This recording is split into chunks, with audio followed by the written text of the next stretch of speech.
ऐसे रोग होते जाएंगे शरीर में कि आपको उसी के आश्रित होना पड़ेगा। भूख के वेग को सहने का अभ्यास होना चाहिए। उपस्थ वेगम, जब जनेन्द्री मैथुन धर्म के लिए व्याकुल करती है तो अच्छे अच्छे की निष्ठा फिसलने लगती है। भूख की व्याकुलता को सहने का अभ्यास होना ही चाहिए परमार्थ के उपासक को।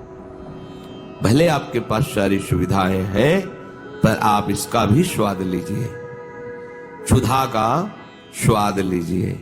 भूख की व्याकुलता को सहना सीखिए। अगर इससे आप नहीं तो फिर ऐसे रोग होते जाएंगे शरीर में कि आपको उसी के आश्रित होना पड़ेगा। देखो, डॉक्टर की सोच और योगी की सोच दोनों की अलग अलग धारा है। डॉक्टर केवल शरीर को जानता है और वो पढ़ाई के अनुसार शरीर की नस नाड़ियों को कब क्या चाहिए उस विधान से जानता है। ना तो वो अनुभव किए हुए अपने में, और ना उसे प्राण का परिचय है, ना मन का परिचय, ना बुद्धि का परिचय, ना चित्त का परिचय, ना आम का परिचय। आज तक कोई मशीन नहीं पैदा हुई कि ये प्राण है और ये मन है, ये बुद्धि, ये चित्त है कहीं?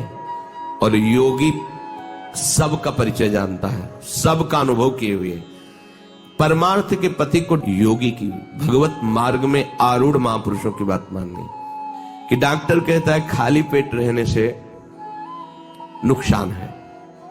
अगर आप लंबे समय तक खाली पेट रहेंगे एसिड बनेगी, परेशानी होगी। योग कहता है खाली पेट रहने से वायु पचेगी, चर्बी भस्म होगी, जठराग्नि प्रबल होगी, आध्यात्मिक शक्ति बढ़ेगी।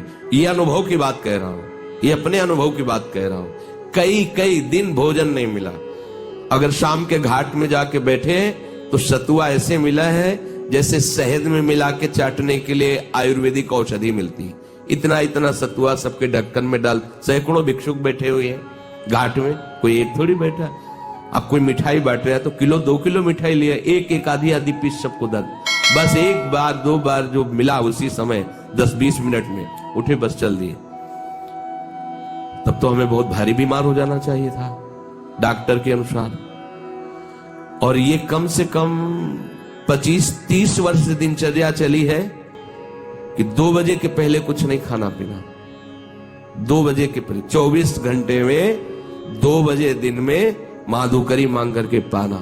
शाम के अगर बिहारी जी के गए उधर मिल गया कुछ भिक्षा में थोड़ा डाल लिया, नहीं चाय नाश्ता ये सब कभी कुछ नहीं। और कभी जुकाम नहीं हुआ, कभी बुखार नहीं हुआ, कभी परेशान नहीं हुआ। अब ये रोग के कारण फिर प्रकृति का वार सहना असमर्थता के कारण असंभव हो गया। इसलिए सुविधाएं साधु को सुविधा नष्ट करती है। सीधे प्रकृति का वार सहने से निरंतर भजन होता है। भजन का अभ्यास न हो तो सुविधा भोगी भजन नहीं कर सकता, ध्यान रखना। उदर वेगम, भूख के वेग को सहने का अभ्यास होना चाहिए। उपस्थ वेगम, जब जनेन्द्री मैथुन धर्म के लिए व्याकुल करती है तो अच्छे अच्छे की निष्ठा फिसलने लगती है। इसलिए उपासक सावधान रहे, इस वेग को चिंतन में ही ना आने दे। वेग की स्थिति में जोर जोर से नाम कीर्तन करे, कभी किसी से सांस भी न ले कि हमको काम सताता है, बात मान लेना। कभी किसी को व्यक्त भी स्वप्न में ना होने दे कि हमारे अंदर काम वेदना आती है। शांत और स्वयं में उसमें तन्मय ना हो, उसी समय कीर्तन करो। नहीं रहा जा रहा तो प्रियाजू से रो, काम दुख निकंदनी लाडली आपकी शरण में, आप मुझे बचा लो, मुझे संभाल लो। हे प्रियाजू, ये वेदना सहने की सामर्थ्य दे दो या इस वेदना को मिटा दो। प्रार्थना करो अपने आराध्य देव से। यदि प्रार्थना करने की जरूरत नहीं है, पर यदि आप ऐसा समझते हैं कि मैं सहन नहीं कर पा रहा तो प्रार्थना कीजिए और उस समय चिंतन को बचाइए। अगर आपका चिंतन बच गया तो फिर चेष्टा नहीं होने पाएगी। चिंतन नहीं बचा तो आप फिर चेष्टा युक्त हो जाएंगे। ये वेग वाणी का, मन का, क्रोध का, हिंसा का, उदर का, उपस्थ का यदि आप नहीं सहन करते तो ये आपके भजन में बाधा डाल देंगे, निरंतर भजन नहीं होने देंगे। भूख की व्याकुलता को सहने का अभ्यास होना ही चाहिए परमार्थ के उपासक को। भले आपके पास सारी सुविधाएं हैं, पर आप इसका भी स्वाद लीजिए, क्षुधा का स्वाद लीजिए, भूख की व्याकुलता को सहना सीखिए। अगर इससे आप नहीं तो फिर ऐसे रोग होते जाएंगे शरीर में कि आपको उसी के आश्रित होना पड़ेगा।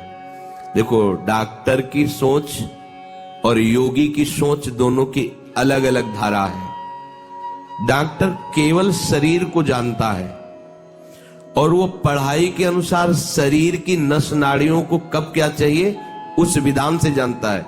ना तो वो अनुभव किए हुए अपने में, और ना उसे प्राण का परिचय है, ना मन का परिचय, ना बुद्धि का परिचय।